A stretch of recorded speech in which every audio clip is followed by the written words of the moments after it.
Good morning ninth class dear students. इस video में मैं आपकी पोएम लेकर आया हूँ the snake trying, written by W. Ross. तो इस कविता के माध्यम से कवि हमें बताना चाहता है कि लोग जो सांपों के बारे में जिनकी अवधारणा है कि सांप एक खतरनाक जानवर होता है और उसको देखते ही मारने के लिए दौड़ पड़ते हैं, तो जब एक इंसान सांप को मारने पर उतारू हो जाता है तो किस प्रकार सांप अपनी जान बचाकर भागता है, जान बचाने का प्रयास करता है। उसकी जान बचाने का जो प्रयास है द स्नेक ट्राइंग, सांप की कोशिश, सांप जो अपने बचाव में कोशिश करता है, प्रयत्न करता है। जो लाठी का प्रहार इंसान सांप के ऊपर करता और उससे बचने के लिए प्रयास करता है, सांप अपने आप ही में ही पीड़ित होता है। कवि ये बताना चाहता है कि सांप अपने आप में ही पीड़ित होता है, सांप अपने आप में ही डरा रहता है। वह इंसान को तभी डसता है जब इंसान उसको मारने पर उतारू हो जाते हैं। तो बाकी और डिटेल में पोएम को पढ़िए, पता करिए। Most of us think of snakes as fearful symbols of death. हम में से ज़्यादातर सांपों को मौत के खतरनाक प्रतीक के रूप में समझते हैं। But the snake in this poem is it self a victim. लेकिन इस कविता में सांप अपने आप में ही एक पीड़ित है, अपने आप में ही डरा हुआ है, पीड़ित है, परेशान है। The snake trying to escape the pursuing stick, with sudden curvings of thin, long body. How beautiful and graceful are his shapes! He glides through the water away from the stroke. Oh, let him go over the water into the reeds to hide without hurt.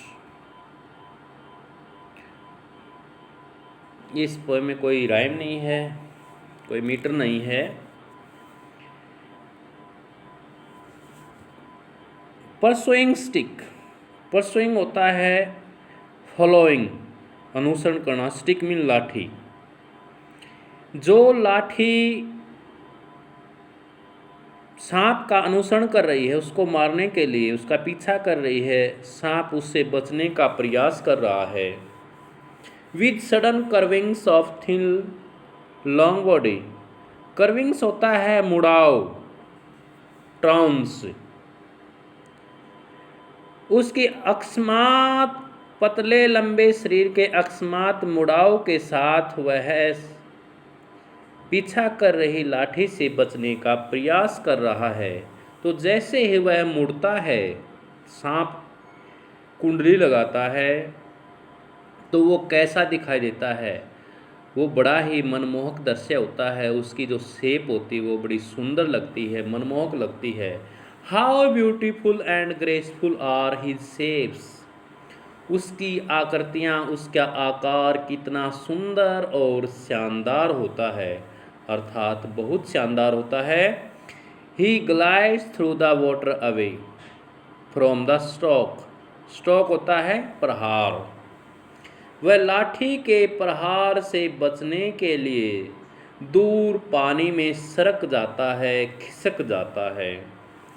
O let him go over the water into the reeds to hide without hurt. Hurt mean चोट, reeds mean सरकंडे। O let him go over the water, अरे उसको पानी के ऊपर से खिसक कर, बगैर चोट लगे उसे पानी के ऊपर से सरकंडों में जाने दो। पानी के ऊपर से फिसल कर उसे सरकंडों में जाने दो ताकि वो अपने आप को बचा पाए, उसको चोट न लगे। स्मॉल एंड ग्रीन, अरे वह छोटा है और हरा है। वह छोटा है और रंग में हरा है। He is harmless even to children. वह बच्चों के लिए भी नुकसान रहित है, हानि रहित है। वह बच्चों को कोई नुकसान नहीं पहुंचाएगा। लास्ट स्टेंजा में कवि क्या कहता है? Along the sand he lay until observed and chased away, and now he vanishes in the ripples among the green slim reeds. Along the sand, sand का मतलब यहाँ रेत है, ले का मतलब लेटा रहा, ऑब्जर्व्ड का मतलब देखा गया, चेज्ड अवे का मतलब फॉलोड पीछा किया गया, वेनिस होता है गायब हो जाना, दृष्टि से दूर हो जाना, दिखाई न पड़ना। रिपल्स का मतलब लहरें, पानी की लहरें, ग्रीन हरे, सलीम पतला, red Sarkande. Along the sand he lay until observed and chased away. जब तक किसी के द्वारा उसे देख न लिया गया और उसका अनुसरण नहीं किया गया, तब तक वह रेत में ही लेटा रहा।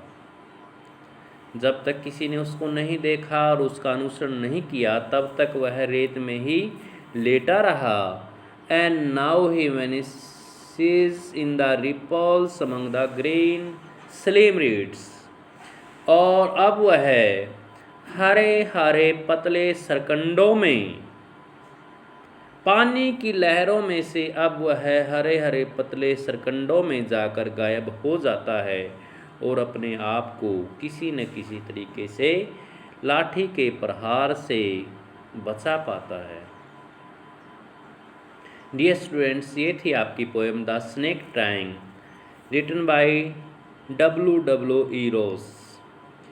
डियर स्टूडेंट्स, इस पोएम में कवि ने बताया है कि सांप अपने आप में ही भयभीत होता है, डरा रहता है, उसको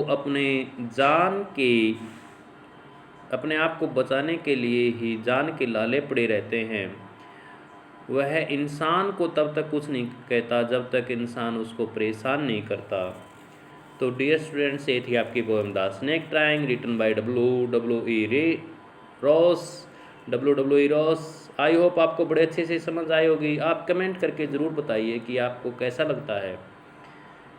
लाइक कीजिए, शेयर कीजिए, कमेंट कीजिए, सब्सक्राइब कीजिए। Thank you. Have a great